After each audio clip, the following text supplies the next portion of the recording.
Assalamualaikum students, hope so you all will be doing great. Welcome to Akazmi Academy. हिसाब Kazmi this side your teacher.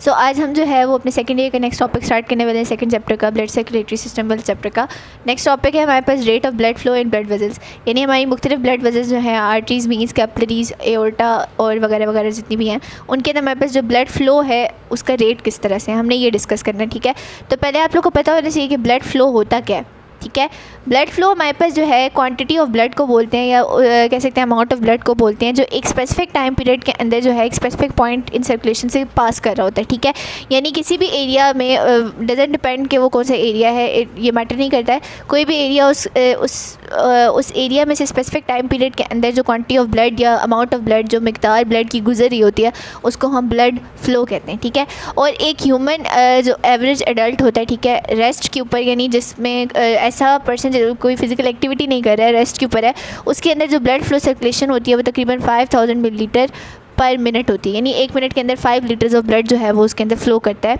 और इसी को हम cardiac output भी बोलते हैं क्योंकि यही वो अमाउंट है जो हमारा हार्ट एक यूनिट पीरियड के अंदर पंप कर रहा होता है. यूनिट पीरियड हमारे पास यहाँ पे मिनट है, यानी एक मिनट के अंदर तकरीबन 5 लीटर्स ऑफ ब्लड हमारा हार्ट जो है वो पंप कर रहा होता है. यही हमारे पास ओवरऑल ब्लड फ्लो कराता है under normal conditions, under rest conditions, यानी वो कंडीशंस जिनमें कोई फिजिकल एक्टिविटी नहीं हो रही थी. फिजिकल एक्टिविटी हो, कोई एक्सरसाइज वगैरह करा हो या कोई भी रनिंग वॉकिंग वगैरह वगैरह कोई चक्कर हो या कोई भी फिजिकल स्ट्रेस वाली कंडीशन हो, तो फिर उसमें ये जो ओवरऑल ब्लड फ्लो है वो फ्लक्चुएट करता है. हाई भी हो सकता है, लो भी हो सकता है. ठीक है, depending upon the situation. Normally जो है वो एट रेस्ट पे कितना होता है 5000 मिलीलीटर पर मिनट होता है.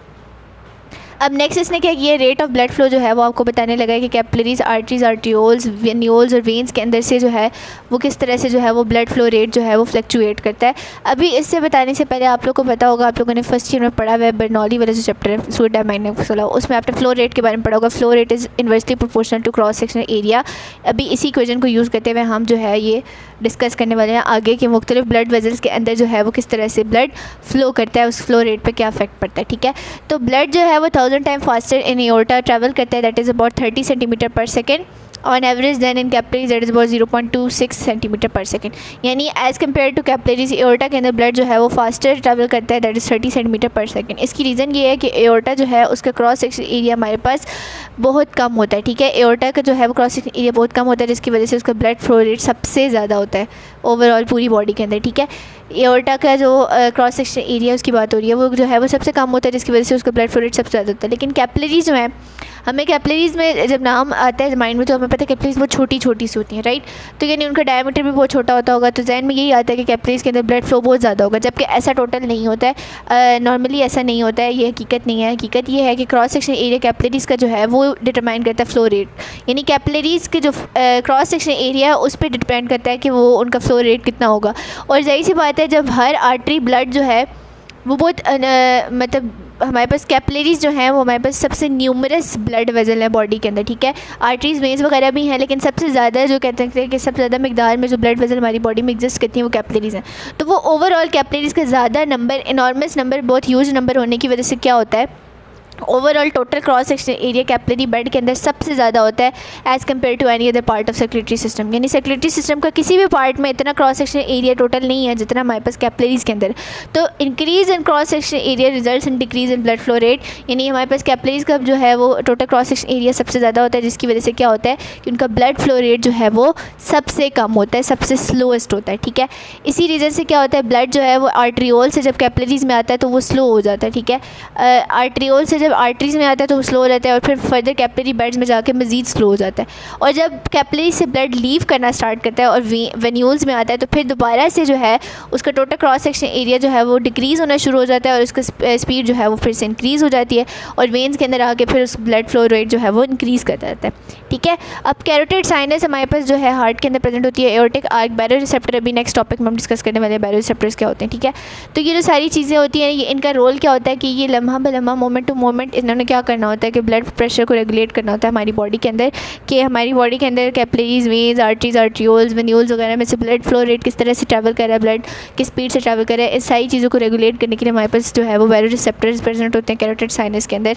और इसके अलावा ये जो सारी हमारे पास वेलोसिटी है उसके लिए यहाँ पे एक चार्ट से इसने बनाया हुआ है. ठीक है, blood vessel type and velocity और ब्लड फ्लो रेट के बारे में इसने यहाँ पर बताया हुआ है कि ये हमारे पास जो ब्लड वेजल है ना उसके अंदर जो है हमारे पास ये स्क्वायर सेंटीमीटर के अंदर हम मेजर करते हैं, ठीक है, यानी कितने स्क्वायर सेंटीमीटर के अंदर जो है वो उसका क्रॉस सेक्शन एरिया है, जो उसका क्रॉस सेक्शन एरिया है उसको स्क्वायर सेंटीमीटर में हम मेजर कर रहे हैं। तो एओर्टा का तकरीबन जो है वो 25 सेंटीमीटर स्क्वायर सेंटीमीटर है, ठीक है, और ईच कैपिलरी जो है वो उसका बहुत छोटा है एज़ कम्पेयर टू दिस, लेकिन उसका टोटल क्रॉस सेक्शन एरिया बहुत ज़्यादा है, ठीक है, एज़ कम्पेयर टू एओर्टा। अब वो ये कह रहा है कि हमारे पास जो एओर्टा है उसका cross section area 2.5 cubic centimetre है, सॉरी स्क्वायर सेंटीमीटर है, लेकिन जो हमारे पास कैपिलरीज़ हैं उनका काफ़ी कम है, मतलब 2.5 नहीं, उससे काफ़ी कम है, लेकिन उनका total cross section area aorta से कई गुना ज़्यादा है, ठीक है, यानी सारी कैपिलरीज़ का जो टोटल क्रॉस सेक्शन एरिया उसको अगर हम मिलाएं तो वो एओर्टा के इटसेल्फ इंडिविजुअली जो उसका क्रॉस सेक्शन एरिया उससे काफ़ी ज़्यादा होता है। इसी वजह से क्या होता है कि हमारे पास जो ब्लड वेलोसिटी है वो ड्रामेटिकली डिक्रीज़ कर जाती है आर्टरियोल्स के अंदर, कैपिलरीज़ के अंदर और वेन्यूल्स के अंदर, और इस वजह से टोटल जो क्रॉस सेक्शन एरिया इंक्रीज़ करता है और जो ब्लड फ्लो है वो डिक्रीज़ कर जाता है। किसके अंदर? हमारे पास आर्टरियोल्स, कैपिलरीज़ और वेन्यूल्स के अंदर, ठीक है। यहाँ पे आपको ये इसने दिखाया हुआ भी है कि एओर्टा के अंदर सबसे ज़्यादा ब्लड फ्लो जो है हमारे पास ज़्यादा होता है, ब्लड वेलोसिटी की बात हो रही है। फ्लो रेट सबसे ज़्यादा एओर्टा में होता है क्योंकि इसका क्रॉस सेक्शन एरिया सबसे ज़्यादा कम होता है, जिसकी वजह से इसका ओवरऑल ब्लड फ्लो सबसे ज़्यादा होता है, ठीक है। फिर आगे जब आर्टरीज़ में ब्लड आना स्टार्ट करता है तो उसकी स्पीड स्लो हो जाती है, आर्टरियोल्स में मज़ीद स्लो हो जाती है। फिर कैपिलरीज़ में आके क्योंकि क्रॉस सेक्शन एरिया बहुत ज़्यादा हो जाता है तो इस चीज़ का जो है वो तकरीबन ब्लड फ्लो जो है वो बहुत ज़्यादा स्लो हो जाता है। फिर जब कैपिलरी से दोबारा से कैपिलरीज़ को लीव करके जब ये वेन्यूल्स में आता है तो फिर इसके जो है वो थोड़ा सा जो है उसकी वेलोसिटी इंक्रीज़ करती है due to decrease in cross section area, और फिर वेन्स के अंदर आके क्रॉस सेक्शन एरिया क्योंकि बहुत रिड्यूस हो जाता है तो फिर उसकी ब्लड फ्लो जो है वो दोबारा से इंक्रीज़ कर देता है, ब्लड वेलोसिटी भी इंक्रीज़ कर जाती है, ठीक हो गया। तो यहाँ पे आपको जो है वो सारी ब्लड वेसल्स का कंपेयर करके बता दिया गया कि किस तरह से ब्लड फ्लो जो है वो फ्लक्चुएट करता है। नेक्स्ट हम डिस्कस कर लेते हैं ब्लड प्रेशर के बारे में। तो आपको प्रेशर का पता ही होगा, प्रेशर फिजिक्स में सब ने पढ़ा हुआ है कि pressure is the force exerted by body against any unit area on the inner walls of container या समथिंग, ठीक है, यानी किसी भी चीज़ के ऊपर जो है वो अगेंस्ट उसकी यूनिट एरिया जो फोर्स एक्ट कर रही होती है वो हमारे पास जो है वो क्या कहलाती है? प्रेशर कहलाती है। अब ब्लड प्रेशर में भी यही सीन है। ब्लड प्रेशर क्या होता है? ये वो फोर्स है जो ब्लड जो है किसी अगेंस्ट यूनिट एरिया जो है वो inner walls of blood vessels पे लगाता है, यानी वेदर इट्स कैपिलरी, वेन या आर्टरी, कोई भी हमारे पास ब्लड वेजल है उसके अगेंस्ट द यूनिट एरिया जो ब्लड फ्लो कर रहा है, जो ब्लड की फोर्स एक्ट कर रही है वो हमारे पास ब्लड प्रेशर कहलाता है, ठीक है।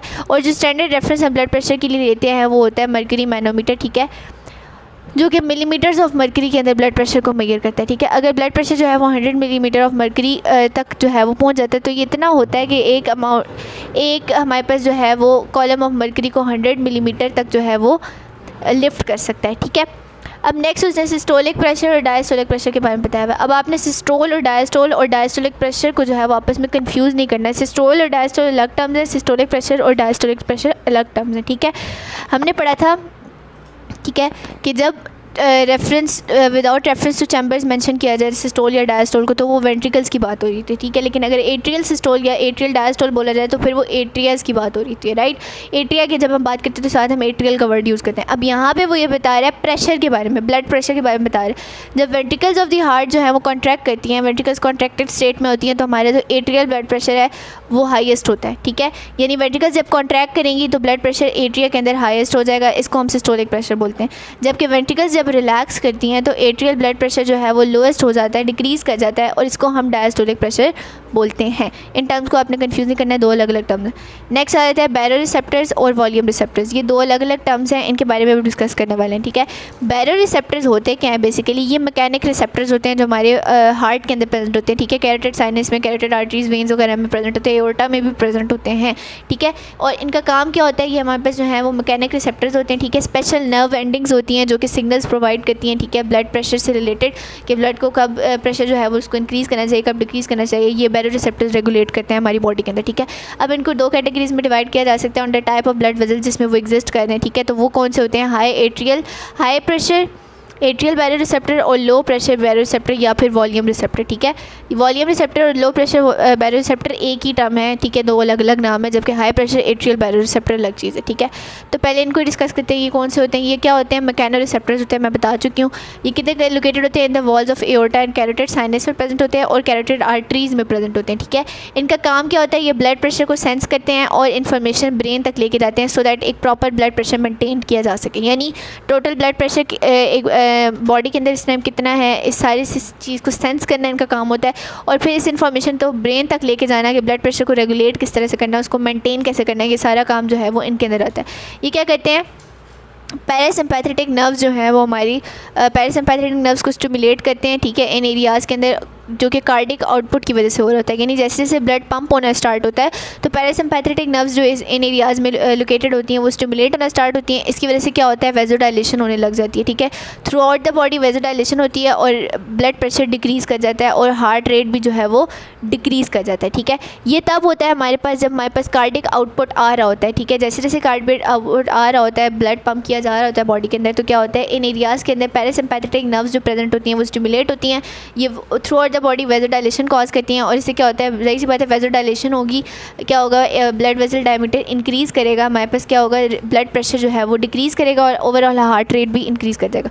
और इसका ऑपोजिट तब होता है जब ब्लड प्रेशर लो होता है। यानी कि इस केस में जब ब्लड प्रेशर हमारे पास लो हो जाता है तो क्या होता है, ब्लड प्रेशर जो है जैसे जैसे गिरता जाता है इसकी वजह से नर्व इम्पल्स ट्रांसमिशन इंक्रीज़ करती रहती है लॉन्ग सिम्पैथेटिक नर्व्स।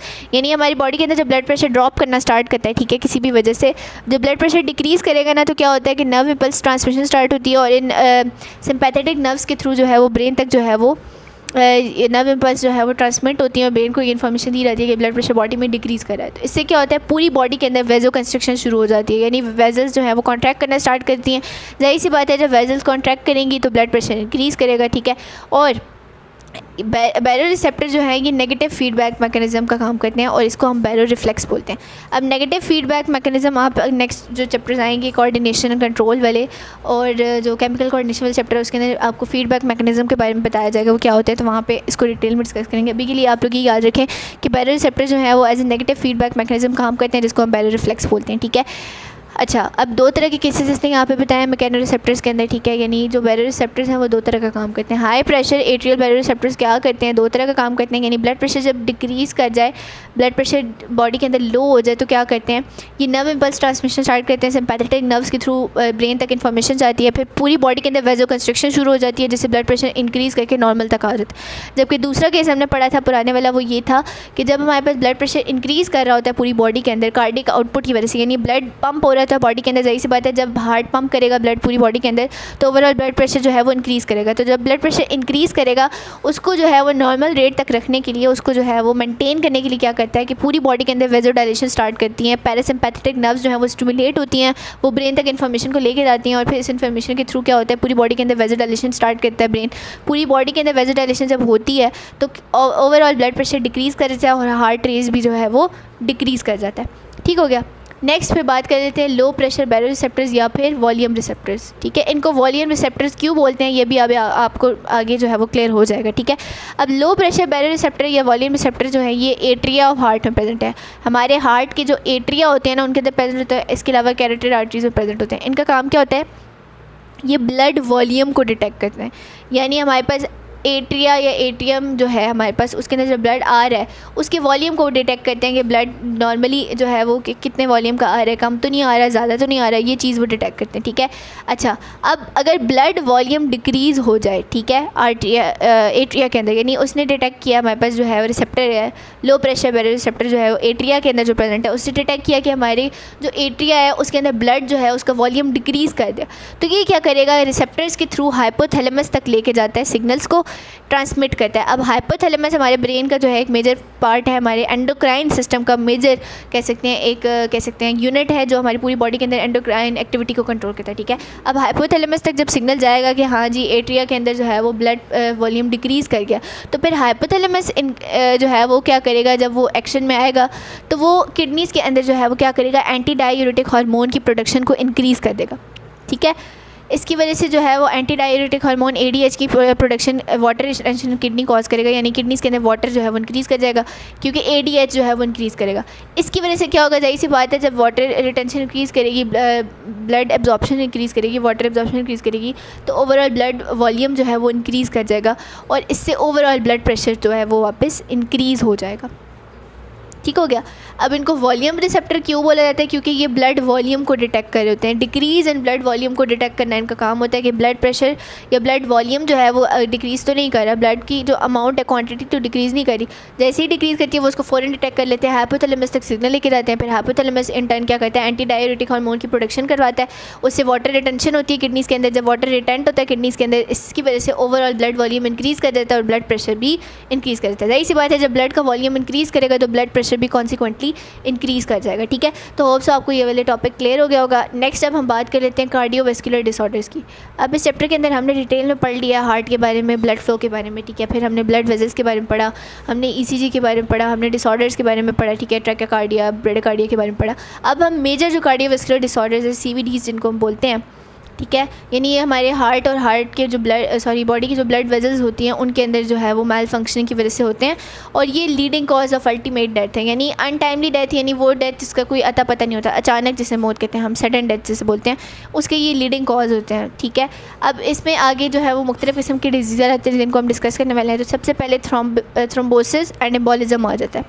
ठीक है, अब थ्रोम्बोसिस और एम्बोलिज्म को स्टार्ट करने से पहले आपको पहले पता होना चाहिए कि हमारे जो ब्लड है, ठीक है, अब हमारा ब्लड जो है वो किस में से पास कर रहा होता है, ब्लड वेजल्स में से गुजर रहा होता है। ठीक है, किसी भी वजह से अगर ब्लड क्लॉटिंग शुरू हो जाए, क्लॉट कहते हैं जमना, यानी खून जमना स्टार्ट कर दे। ठीक है, किसी भी रीज़न की वजह से अगर ब्लड जो है वो क्लॉट बनाना स्टार्ट कर दे, तो जाहिर सी बात है जब वो क्लॉट बढ़ता रहेगा साइज़ में इंक्रीज़ करता रहेगा, तो वो ब्लॉकेज कॉज कर सकता है। ठीक है, और हमें पता है कि हमारी जो आर्टरीज, वेन, कैपिलरीज हैं उनके डायमीटर्स बहुत स्मॉल हैं, छोटे छोटे से होते हैं। ठीक है, नाजुक से उनके डायमीटर्स होते हैं। तो अगर उनके जो है वो क्लॉटेड मास जो है वो कोई ब्लॉकेज आ जाएगी तो जाहिर सी बात है ब्लड फ्लो अफेक्ट होगा। जाहिर सी बात है जब ब्लड को रास्ता नहीं मिलेगा जाने के लिए तो क्लॉट बन जाएगा, उसकी वजह से जो है वो ब्लॉकेज हो जाएगी हमारे पास किसके अंदर, ब्लड वेजल के अंदर।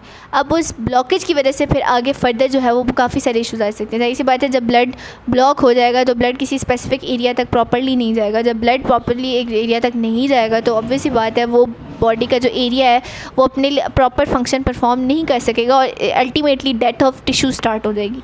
सही है ना। अब यहाँ पे दो केसेस इसने बताए हुए हैं, वो है थ्रोम्बोसिस और एम्बोलिज्म। दोनों में थोड़ा सा ही फ़र्क है, दोनों ही जो है वो क्लॉटिंग ऑफ ब्लड से ही कॉज होते हैं। अब वो कह रहा है कि the formation of clotted mass of blood within a vessel और heart during life is called thrombosis. यानी हार्ट के अंदर या किसी ब्लड वेजल के अंदर क्लॉटेड मैस ऑफ ब्लड का बन जाना हमारे पास क्या कहलाता है, थ्रोम्बोसिस कहलाता है। ठीक है, अब ये जो क्लॉटेड मैस ऑफ ब्लड है एक वेजल के अंदर, ठीक है, ड्यूरिंग लाइफ, इसको हम थ्रोम्बस बोलते हैं।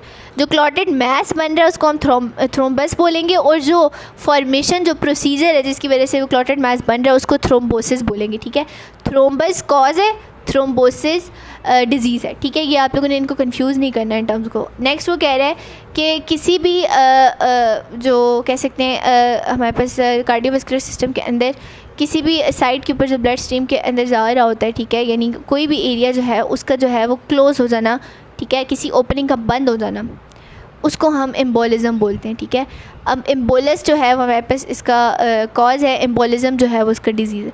एम्बोलिस is a detached intravascular solid liquid और gaseous mass that is carried to a site distant from its point of origin. About 99% emboli are formed dislocating of thrombi and are therefore called thromboemboli. Thrombus and embolus cause death. अच्छा, अब आप लोग को बात thrombus और embolus के दरमियान का डिफरेंस पहले समझना चाहिए। ठीक है, तो इधर देखते हैं, ये हमारे पास ब्लड वेजल है, ठीक है, कोई भी ब्लड वेजल है, सही है, उसके अंदर हमारे पास एक क्लॉटेड मैस बन गया, ये हमारे पास एक ब्लड क्लॉट बन गया। अब इसमें से हमारे पास ब्लड आ रहा था, ठीक है, जाहिर सी बात है ब्लड जो है वो आगे ट्रैवल नहीं कर सकता। सही है ना, क्यों नहीं कर सकता, क्योंकि उसकी ब्लॉकेज आ गई, ये क्लॉटेड मैस बन गई। ये जो मैस बना है ना इसको हम थ्रोम्बस बोलेंगे। ये क्या कर रहा है, हमारे पास ब्लॉकेज कॉज कर रहा है। अब ये जो एरिया है ना, ये क्लॉटेड मैस ये मूव नहीं कर सकता, ये एक ही रीजन पे रहेगा, ये होता है हमारे पास थ्रोम्बस। ठीक है, ये हमारे पास उस रीजन के अंदर क्या कॉज करेगा, इन्फ्लेमेशन कॉज कर देगा, ब्लॉकेज ऑफ ब्लड कॉज कर देगा, ब्लड जो है वो आगे ट्रैवल नहीं कर सकता। लेकिन अगर यही थ्रोम्बस जो है वो यहाँ से डी अटैच हो जाए, यानी अपनी लोकेशन से जो है वो चेंज कर ले अपनी लोकेशन, यानी यहाँ पे था तो यहाँ से आगे यहाँ आ जाए, ठीक है, अपनी लोकेशन को बदल दे थ्रोम्बस, ठीक है, तो वो थ्रोम्बस फिर थ्रोम्बस ही रहता है, उसको फिर हम एम्बोलस बोलेंगे। एम्बोलस मूविंग क्लॉट होता है और थ्रोम्बस जो है वो स्टेशनरी क्लॉट होता है। थ्रोम्बस अपनी लोकेशन बदलता नहीं है, अगर वो बदल ले तो फिर वो थ्रोम्बस नहीं कहलाएगा, फिर हम उसको एम्बोलस बोलेंगे। एम्बोलस और थ्रोम्बस के दरमियान डिफरेंस ये है कि थ्रोम्बस और एम्बोलस दोनों होते जो हैं हमारे पास क्लॉट्स ही हैं, ठीक है, ब्लड क्लॉट ही होते हैं, ब्लॉकेज ही कॉज कर रहे होते हैं, लेकिन थ्रोम्बस अपनी लोकेशन नहीं बदलता, जबकि एम्बोलस जो है अपनी लोकेशन बदलता है। एम्बोलस जो है वो कहीं पर भी मूव कर सकता है, फ्रीली मूव करके कहीं पर भी जा सकता है। एंड थ्रोम्बस की निस्बत जो है वो एम्बोलस ज़्यादा ख़तरनाक होता है, क्योंकि एम्बोलस ट्रैवल कर सकता है, उसका कोई पता नहीं होता, वो किसी भी मेजर ऑर्गन में जाके मेल फंक्शन कर दे, ब्रेन की किसी वेन में जाके रुक जाए, ठीक है, इस तरह से हार्ट की किसी वेन में जाके रुक जाए, लंग्स की किसी वेन में जाके, किसी भी वाइटल ऑर्गन जो वेन्स है उसमें जाके रुक जाए, तो उससे वो ब्लड ब्लॉकेज कॉज करेगा और वो जो एरिया है वो पूरा जो है उसकी टिश्यूज़ डेथ स्टार्ट हो जाएगी, ठीक है, और ऑर्गन डैमेज शुरू हो जाएगा, इससे फिर अल्टीमेटली डेथ कॉज हो जाएगी, ठीक है।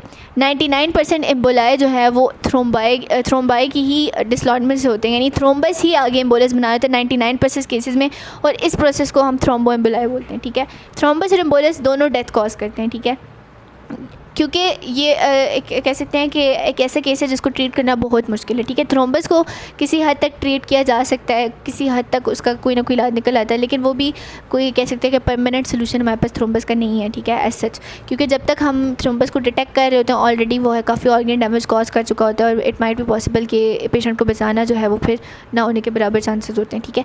और थ्रोम्बस और एम्बोलस दोनों फेटल डिजीज़ हैं, ठीक है, इनका कोई कह सकते हैं कि फ़ौरन डेथ कॉज करते हैं, क्योंकि जाहिर सी बात है जब एक बॉडी पार्ट तक, बॉडी ऑर्गन तक ब्लड पहुंच ही नहीं रहा है, जब ब्लड ही नहीं पहुंचेगा, न्यूट्रिएंट्स नहीं पहुंचेंगे उस बॉडी एरिया तक, तो वो ऑब्वियस सी बात है डेथ ऑफ टिश्यू स्टार्ट हो जाएगी। जब टिश्यू डेथ स्टार्ट होगी ऑर्गन डैमेज शुरू होगा, ऑर्गन डैमेज शुरू होता जाएगा तो कोई भी वाइटल ऑर्गन अगर बुरी तरह से डैमेज होगा तो might be possible it can cause death. Obvious सी बात है, कह सकते हैं कि एक सर्टन सी बात है कि फिर पर्सन ने जो है वो मर ही जाना है, जब उसकी बॉडी के अंदर कोई मेजर वाइटल ऑर्गन डैमेज हो जाएगा तो उसने फिर आगे सर्वाइव तो नहीं करना, ठीक है।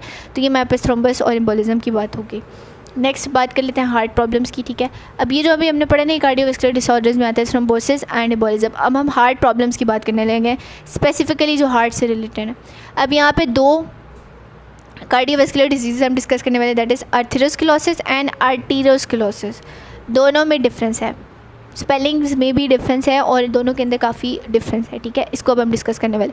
तो आर्थेरोस्क्लेरोसिस जो होती है बेसिकली ये एक प्लेग डिस्ट्रीब्यूशन ऑफ कोलेस्ट्रॉल होती है in arteries resulting in narrowing of arteries lumen. Plaque कहते हैं लेयर, अब कोलेस्ट्रॉल की एक लेयर बन जाती है आर्टरीज़ के अंदर, ठीक है, ये एक इस तरह का केस है जिसमें एक लेयर बन जाती है आर्टरीज़ के अंदर कोलेस्ट्रॉल की, जिसकी वजह से आर्टरीज़ का ल्यूमन जो है वो डिक्रीज़ कर जाता है। ल्यूमन आप लोग को पता है आर्टरीज़ का जो हमारे पास अंदर का रीजन है उसको बोलते हैं, ठीक है, उसके अंदर जो है वो नर्विंग स्टार्ट हो जाती है, डिक्रीज जो है वो स्टार्ट हो जाता है, उसका जो है वो डायमीटर डिक्रीज़ करना स्टार्ट करता है। अब जाहिर सी बात है जहाँ वहाँ पे लेयर बन रही है तो उस लेयर के अंदर जो है वो कोलेस्ट्रॉल डिपॉजिट होना शुरू हो जाता है, यानी जैसे उसमें से लाइक फाइबर्स वगैरह गुजर रहे होते हैं, जाहिर सी बात है ब्लड में से काफ़ी कुछ ट्रैवल कर रहा होता है फ्लूइड के अंदर, तो वो फाइबर्स और कोलेस्ट्रॉल डिपॉजिट होना शुरू हो जाते हैं उसी लेयर के अंदर जो है वो मज़ीद वो लेयर फिर कैल्सीफाई यानी कैल्शियम उसके अंदर आ जाता है बहुत ज़्यादा, इसके अलावा कैल्सीफाई एंड बिकम हार्ड, फिर वो काफ़ी हार्ड बन जाती है। अब जब वो लेयर हार्ड बन जाती है ना तो फिर वो आर्टेरियोस्क्लेरोसिस बन जाती है। आई बात समझ, जो हल्की सी एक लेयर डिपॉजिट होना स्टार्ट होती है ना आर्टरीज़ की, जो नर्विंग ऑफ आर्टरीज़ है वो हमारे पास आर्थेरोस्क्लेरोसिस कहलाती है, आर्थेरोस्क्लेरोसिस।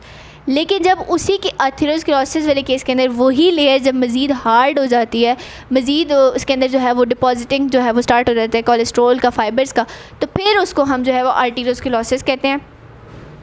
और ये जो प्लेग होती है यही थ्रोम्बस बनाती है और फिर डीअटैच होने के बाद ये एम्बोलस बना देती है, ठीक है। यही लेयर आर्थेरोस्क्लेरोसिस और आर्टेरियोस्क्लेरोसिस यही जो है वो लेयर्स जो होती हैं वो कॉज करती हैं थ्रोम्बोसिस और एम्बोलिज्म, ठीक है। दोनों को जो है वो यही इसी की वजह से कॉज हो रही है, क्योंकि पहले लेयर एक बनेगी, वो लेयर फिर जो है वो आगे हार्ट जब बन जाएगी तो ऑब्वियस सी बात है वो फिर थ्रोम्बस बन जाएगी, ठीक है।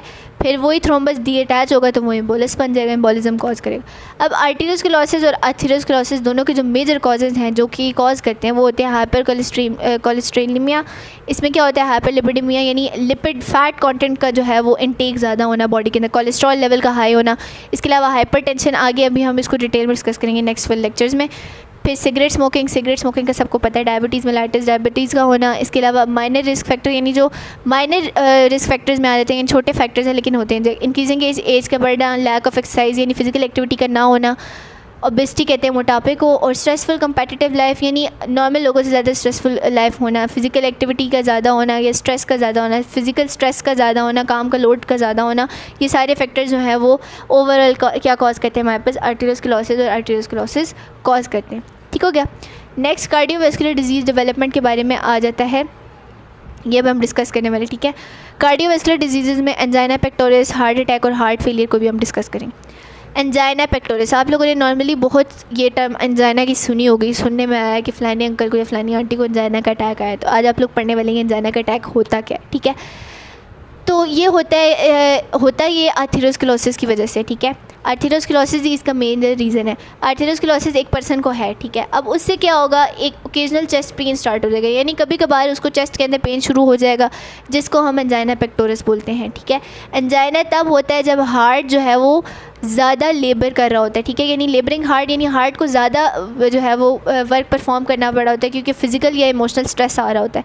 फ़िज़िकल और इमोशनल स्ट्रेस की वजह से हार्ट को जो है वो पंप करने में मुश्किल हो रही होती है, उसको ज़्यादा जो है वो कह सकते हैं लेबरिंग ज़्यादा करनी पड़ी होती है, ज़्यादा एफर्ट करनी पड़ी होती है हार्ट को। ठीक है, और ये हार्ट का जो है ना, ये जो एंजाइना होता है, ये ऐसे सिग्नल है, एज ए सिग्नल वर्क करता है कि हमारे पास किसी एक हार्ट के पार्ट को जो है वो प्रॉपर अमाउंट ऑफ ऑक्सीजन नहीं मिल रहा है। एंजाइना का अटैक या एंजाइना पेक्टोरिस एक सिग्नल है कि फ़लाने पार्ट जो है वो हार्ट का जो भी पार्ट है उसको प्रॉपर्ली जो है वो ऑक्सीजन नहीं मिल रही है, उसको जो है वो proper sufficient supply of oxygen नहीं मिल रहा है, और उस पार्ट के अंदर हार्ट अटैक हो सकता है फ्यूचर के अंदर। एंजाइना का अटैक जो है वो इस बात का जो है वो कह सकते हैं पेश ख़ैमा है, इस बात का जो है वो सिग्नल है, जो है वो देता है कि हमारे पास उस हार्ट के रीजन के अंदर प्रॉपर्ली जो है वो ऑक्सीजन नहीं जा रही है, यानी प्रॉपर्ली ब्लड वहाँ तक नहीं जा रहा है। ब्लड जाहिर सी बात है, ब्लड जाएगा तो ऑक्सीजन जाएगी ना, तो यानी उस एरिया तक प्रॉपर्ली ब्लड नहीं जा रहा है, प्रॉपर ऑक्सीजन सप्लाई नहीं हो रहा है, तो जिसकी वजह से फ्यूचर में माइट भी पॉसिबल उस एरिया में हार्ट अटैक हो जाए। अब आप लोगों ने याद रखना है कि एंजाइना का जो रीज़न है वो आर्थेरोस्क्लेरोसिस होती है। आर्थेरोस्क्लेरोसिस उस पर्सन को है, उसी आर्थेरोस्क्लेरोसिस की वजह से क्या होगा कि उसको चेस्ट पेन स्टार्ट हो जाएगी, इसी को हम एंजाइना पेक्टोरिस कहते हैं। एंजाइना में चेस्ट की मिडल में भी पेन मोस्टली स्टार्ट होती है, इट माइट भी पॉसिबल फिर वो पेन जो है वो फिर फ्लक्चुएट करती है, कभी मिडल में हो रही है, कभी लेफ्ट पे हो रही है, कभी राइट पे हो रही है, डिपेंड करता है। ठीक है, लेकिन होता क्या है, चेस्ट में ही पेन स्टार्ट होती है एंजाइना के अंदर। अब हार्ट अटैक की बात कर लेते हैं, बहुत सुनते हैं हार्ट अटैक के बारे में हम लोग नॉर्मली। ठीक है, हार्ट अटैक की जो कह सकते हैं बायोलॉजिकल टर्म है ना, वो मायोकार्डियल इन्फार्क्शन है। ठीक है, हम इसको बायो के अंदर हार्ट अटैक को जो टिपिकल टर्म यूज़ करते हैं उसको मायोकार्डियल इन्फार्क्शन बोलते हैं। ठीक है, हार्ट अटैक का जो पूरा प्रोसीजर है। अब इसमें होता क्या है, हार्ट अटैक हम पता है इसकी कोई वार्निंग नहीं होती, कोई वार्निंग होती है, एक सडन एक कह सकते हैं कि ये डिज़ीज़ है, सडन अचानक से होता है, कोई इसका पता नहीं होता, कोई इसका जो है वार्निंग नहीं आती है। वरना मुख्तलिफ डिजीज़ जैसे डायबिटीज़ हो गया, कैंसर हो गया, या मुख्तलिफ जितने भी फेटल डिजीज़ है, कोई भी डिज़ीज़ हो तो उसमें पहले बॉडी वार्निंग्स देती है। ठीक है, सिम्टम्स आते हैं, उससे इंसान को आइडिया होता है। जैसे डेंगू के अंदर हमें पता है कि हमारी बॉडी के अंदर जो है वो बोन्स में जो है वो पेन स्टार्ट हो जाता है, इसके अलावा बॉडी के अंदर रेड स्पॉट्स आना शुरू हो जाते हैं, मुख्तलिफ सिम्टम्स होते हैं मुख्तलिफ पेशेंट्स के अंदर। तो वो वार्निंग्स होती हैं कि हाँ जी जो है बॉडी के अंदर जो है वो डेंगू आ गया, या बॉडी के अंदर जो है कोई मसला आ गया, हमें एक वार्निंग सी मिल जाती है। लेकिन हार्ट अटैक में ऐसा नहीं होता है, कोई वार्निंग शार्निंग नहीं आती है, एकदम से डज होती है अचानक वाली। ठीक है, तो इसको हम हार्ट अटैक बोलते हैं। अब ये हार्ट अटैक होता क्या है, होता है ये ब्लड क्लॉट की वजह से। एक ब्लड क्लॉट क्या करता है, या तो प्रॉपरली कोरोनरी आर्टरी को ब्लॉक कर देता है, या फिर क्या होता है कि आर्थेरोस्क्लेरोसिस इतने क्रिटिकल लेवल पे चली जाती है कि ये massive damage to heart muscle cause करने लग जाती है। ठीक है, या तो दो तरह के केसेस होते हैं, एक तो या ब्लड क्लॉट जो है वो कोरोनरी आर्टरी को कम्प्लीटली ब्लॉक कर रहा है, यानी एक कोरोनरी आर्टरी ब्लॉक होगी या हार्ट के मसल्स तक ब्लड नहीं जा रहा है। ठीक है, और ये किस वजह से हो रहा है, ब्लॉकेज ब्लड क्लॉट की वजह से हो रही है। एक रीज़न ये हो सकता है। दूसरा रीज़न ये हो सकता है कि आर्थेरोस्क्लेरोसिस उस पर्सन को, यानी ऑलरेडी उसके जो ब्लड वेजल्स हैं उनके अंदर जो है वो लेयर बनी हुई है, कैल्शियम कोलेस्ट्रॉल डिपॉजिटिंग हो रही है उसके अंदर, और ऑलरेडी आर्थेरोस्क्लेरोसिस उसके पास थी। ठीक है, उसमें पेशेंट जो है वो आर्थेरोस्क्लेरोसिस उसमें थी। अब वो आर्थेरोस्क्लेरोसिस इतने क्रिटिकल लेवल पर चली गई क्योंकि उसने हार्ट मसल को डैमेज करना शुरू कर दिया। ठीक है, यानी इतनी ज़्यादा वो क्रिटिकल लेवल पर जा चुकी है, इतनी हार्ड किस्म की जो है वो उसकी जो है वो डिपॉजिटिंग शुरू हो गई। फिर इससे क्या होता है, अब वो सिम्टम्स बता रहा है, अचानक से पर्सन क्या करेगा, हैवी स्क्वीजिंग एक और discomfort in the centre of the chest, chest के सेंटर के अंदर अचानक से हैवी स्क्वीजिंग यानी बहुत शदीद किस्म की पेन स्टार्ट हो जाती है। स्क्वीजिंग पेन यानी ऐसी पेन, स्क्वीज़ कहते हैं किसी चीज़ को निचोड़ के रखते हैं, यानी आपकी पूरी जो चेस्ट है ना उसके अंदर सेंटर पे आपको बिल्कुल ऐसा लगेगा कि उसका जो वो है अल्लाह ना करे आपको हो। आई विल जस्ट सेइंग कि पेशेंट जो है उसको ऐसे लगेगा कि उसकी जो सारा कह सकते हैं कि जो उसका पेन है वो स्क्वीज़ किसी ने कर दिया सेंटर ऑफ द चेस्ट के अंदर, और बहुत ज़्यादा उसे डिस्कम्फर्ट फील होगा, ठीक है। फिर पेन जो है वो रेडिएट करता है, वो शोल्डर तक भी जा सकता है, नेक और जॉ तक भी जा सकते हैं, यानी वही पेन जो सेंटर ऑफ चेस्ट से स्टार्ट होगा वो उसके शोल्डर तक जाएगा, फिर उसके आर्म तक जाएगा और नेक और जॉ तक भी जा सकता है, ठीक है। यानी हमारे जबड़े तक वो पेन जो है वो रेडिएट करके जा सकता है। इसके अलावा कुछ सिम्टम्स और आ जाते हैं जो कि स्वेटिंग है, न्यूज़िया है, ठीक है, शॉर्टनेस ऑफ ब्रेथ है, डिजीनेस एंड इवन फेंटिंग, ठीक है। यानी मुख्तलिफ सिम्टम्स हो सकते हैं। सिम्टम्स स्टार्ट इस तरह से होंगे पेन के, फिर आगे क्या हो सकता है, स्वेटिंग, पसीना का आना स्टार्ट हो सकता है, नोज़िया होने लग सकते हैं, चक्कर आने लग सकते हैं उस पर्सन को, शॉर्टनेस ऑफ ब्रेथ, सांस लेने मुश्किल। जाहिर सी बात है जो है वो ब्लड सप्लाई हमारे हार्ट तक रुक गया है, ऑक्सीजन हार्ट को नहीं मिल रही है, तो शॉर्टनेस ऑफ ब्रेथ भी हो सकती है, डिजीनेस कहते हैं चक्राना, फेंटिंग, बेहोश हो जाना, यानी पर्सन बेहोश तक भी हो सकता है। और ये जो सारा प्रोसेस है इसको हम मायोकार्डियल इन्फार्क्शन कहते हैं। Myocardial means heart muscle and infarction means death due to lack of oxygen. अब इस पूरे प्रोसीजर में हो क्या रहा है, हार्ट मसल्स जो हैं उनकी डेथ शुरू हो गई क्योंकि उनको प्रॉपरली लाइक ऑक्सीजन नहीं मिल रही है। लैक ऑफ ऑक्सीजन यानी ऑक्सीजन का ना होना, उनको प्रॉपर ऑक्सीजन नहीं मिल रही है जिसकी वजह से उनकी डेथ शुरू हो जाती है, ठीक है। ये पूरा प्रोसीजर ही हार्ट अटैक कहलाता है या मायोकार्डियल इन्फार्क्शन कहलाता है। इसमें हो क्या हो रहा था, हार्ट मसल्स जो हैं उनकी डेथ शुरू हो जाती है क्योंकि उन तक प्रॉपरली ऑक्सीजन नहीं पहुँच रही होती है। और उन तक प्रॉपरली ऑक्सीजन क्यों नहीं पहुँच रही होती है, क्योंकि उन तक प्रॉपरली ब्लड नहीं पहुँचा होता है। प्रॉपरली ब्लड क्यों नहीं पहुँच रहा होता है, क्योंकि कोई ब्लॉकेज हुई होती है या एथेरोस्क्लेरोसिस का केस होता है, इतने क्रिटिकल लेवल तक होता है कि मसल्स जो हैं वो डैमेज होना स्टार्ट हो जाते हैं, ठीक है। अब जब हार्ट मसल्स एक बार मर जाए ना, लाइक डाई करना स्टार्ट कर दें, तो फिर वो रिप्लेस नहीं हो सकते, ठीक है। हमारी बॉडी के अंदर जितने भी सेल्स हैं, किसी भी पार्ट के सेल्स हों, हमें पता है कि रोज़ाना जो है वो मिलियंस और ट्रिलियंस ऑफ सेल्स की डेथ होती है, ठीक है, और वो रिप्लेस हो जाते हैं, उनकी जगह नए सेल्स आ जाते हैं। लेकिन जो हार्ट मसल्स होते हैं ना, वो जो है वो रिप्लेस नहीं हो सकती क्योंकि कार्डियक मसल्स में एबिलिटी नहीं है कि वो डिवाइड कर सकें। Cardiac muscles lack the ability to divide, यानी हमारे हार्ट के जो मसल्स होते हैं वो एक बार डेथ उनकी हो रही है तो वो दोबारा से जो है वो रिप्लेस नहीं हो सकते, दोबारा रीजनरेशन का प्रोसीजर हार्ट में एग्जिस्ट नहीं करता है, ठीक है। कार्डियक मसल्स जो है वो डिवाइड करने की एबिलिटी उनके पास नहीं होती है। इसीलिए जब कोई पर्सन जो है वो हार्ट अटैक को सर्वाइव कर लेता है, अगर वो लाइक उससे उसकी डेथ नहीं होती है, हार्ट अटैक सर्वाइव कर लेता है, तो एक स्कार टिशू बन जाता है। स्कार टिशू एक कनेक्टिव टिशू है जो कि एरियाज़ उन एरियाज़ में जो है वो जाके ग्रो करना स्टार्ट करते हैं जहाँ पे हार्ट मसल्स डाई कर चुके होते हैं, ठीक है। जहाँ पे हार्ट मसल्स डाई कर देते हैं वहाँ पे स्कार टिशू बन जाता है, और ये स्कार टिशू जो है वो कॉन्ट्रैक्ट नहीं कर सकता है कार्डियक मसल्स की तरह, ठीक है, क्योंकि उसकी डेथ हो चुकी होती है। बाकी कार्डियक मसल्स की तरह जो है ये कॉन्ट्रैक्ट नहीं कर सकता है। इसीलिए जो डैमेज हार्ट है, यानी एक ऐसा हार्ट जिसने हार्ट अटैक को सर्वाइव कर लिया है, वो परमानेंटली वीक हो जाता है क्योंकि उसका जो स्कार टिशू होता है उसके पास एबिलिटी नहीं होती है कि वो कॉन्ट्रैक्ट कर सके as compare to rest of the heart, ठीक है। इसीलिए ओवरऑल जो है हार्ट पेशेंट्स का कहा जाता है कि उनका हार्ट जो है वो कमज़ोर हो चुका होता है। हार्ट पेशेंट है कि इसीलिए बोला जाता है कि हार्ट पेशेंट का ख्याल रखें, इनको स्ट्रेस है कि दोबारा से इनका कोई इशू ना हो, क्योंकि इनका हार्ट का एक जो एरिया है वो परमानेंटली डैमेज हो चुका होता है, ठीक है। आगे हार्ट फेलियर। अब हार्ट फेलियर कहते हैं हार्ट का फेल हो जाना, हार्ट का काम ही ना करना, बंद हो जाना, जिसे कहते हैं दिल का बंद हो जाना, ठीक है। अब इसमें क्या होता है, congestive heart failure. Congestive heart failure यानी ऐसा हार्ट फेलियर जो किसी ब्लॉकेज की वजह से हो, ठीक है। ये एक ऐसी इनएबिलिटी होती है हार्ट की जो है वो सारा जो ब्लड उस तक आ रहा है वो सारे को पंप करके जो है वो नहीं दे सकता, यानी जितना ब्लड हार्ट तक आ रहा है ना वो उस सारे ब्लड को पूरी बॉडी में पंप नहीं कर पा रहा है, यानी जो कार्डियक आउटपुट है वो वीनस रिटर्न के साथ पेस नहीं बना पा रहा है। यानी वेन्स जो है वो ब्लड को लेके तो आ रही हैं हार्ट के अंदर, लेकिन कार्डियक आउटपुट जो है वो उतना नहीं आ रहा है, यानी वेन्स ब्लड को डीऑक्सीजनेटेड ब्लड तो आ रहा है लेकिन ऑक्सीजनेटेड ब्लड पूरी बॉडी के अंदर प्रॉपर्ली नहीं जा पा रहा है। क्यों? क्योंकि कार्डियक आउटपुट जो है वो अपनी स्पीड मेंटेन नहीं कर पा रहा है वीनस रिटर्न के साथ, ठीक है।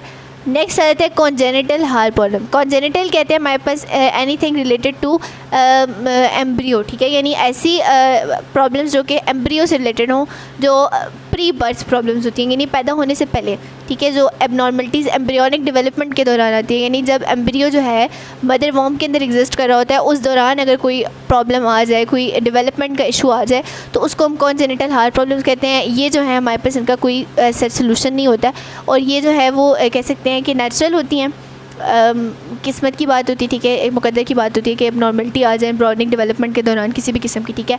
और ये malfunctioning of cardiac valve से भी रिलेटेड हो सकती है, यानी कोई कार्डियक वॉल्व प्रॉपर्ली नहीं हो, इसको वॉल्वुलर स्टेनोसिस बोलते हैं। इस बुक में तो उन्होंने इसको डिटेल में नहीं बताया हुआ, प्रीवियस बुक में बताया हुआ है। वॉल्वुलर स्टेनोसिस को डिटेल में एक्सप्लेन किया हुआ है कि इसमें होता क्या है, कोई एक वॉल्व जो है ना वो प्रॉपर्ली मैन फंक्शन होता है, उसके अंदर कोई प्रॉपर सिस्टम नहीं होता, यानी कोई कस्प उसका कह सकते हैं कि जैसे ट्राइकास्पिड बाइकास्पिड वेल्स हैं उनमें कोई कस्प उसका मिसिंग होता है, या इसके अलावा कह सकते हैं पूरा वॉल्व भी मिसिंग होता है, तो इससे वॉल्वुलर स्टेनोसिस होती है, जिसकी वजह से हार्ट जो है, इसे कहते हैं कि बच्चे के दिल में सुराख है। ये टर्म यूज़ की जाती है, नॉर्मली हम लोग रोज़मर्रा लैंग्वेज में यूज़ की जाती है। इसका मतलब ये होता है कि कोई भी कार्डियक वॉल जो है उसकी प्रॉपर जो है कह सकते हैं कि डेवलपमेंट नहीं हुई है, ड्यूरिंग एम्ब्रियोनिक डेवलपमेंट सही से डेवलप नहीं हो पाया, जिसकी वजह से उसके अंदर जो है ये मेल फंक्शनिंग आ गई है। और ये कॉन्जेनिटल हार्ट प्रॉब्लम होती है, ये बाय बर्थ होती है, इसका जो है वो कोई सोल्यूशन नहीं होता है। इसको जो है वो रिड्यूस करने के लिए कुछ आगे हम पढ़ेंगे उनके बारे में, कुछ इस तरह की एडवांसमेंट आई है मेडिकल टेक्नोलॉजी के अंदर कि जिससे ये प्रॉब्लम रिड्यूस तो हो सकता है, लेकिन इसको प्रॉपर्ली क्योर नहीं किया जा सकता, इट्स इनक्योरेबल। ठीक है, तो यहाँ पे आज का टॉपिक हमारा जो है वो वाइंड अप हो जाता है। इंशाल्लाह नेक्स्ट लेक्चर में हम डिस्कस करेंगे फर्दर जो है हमारे पास ट्रीटमेंट्स कार्डियोवास्कुलर डिजीज़ की, इसके अलावा फिर लिम्फेटिक सिस्टम भी आ जाएगा, उसको भी डिस्कस करेंगे।